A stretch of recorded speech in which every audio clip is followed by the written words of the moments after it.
It is much easier for a small animal to run uphill than for a large animal. What is the reason? Small animals have much higher metabolic rate compared to larger animals. This means that they burn energy faster and can generate more power relative to their size.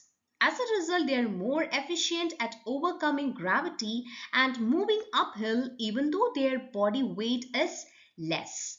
Whereas larger animals, while they have more muscle mass, also have greater energy needs, and their muscles do not generate energy as quickly per unit of mass, which makes uphill movement more challenging for them compared to small animals.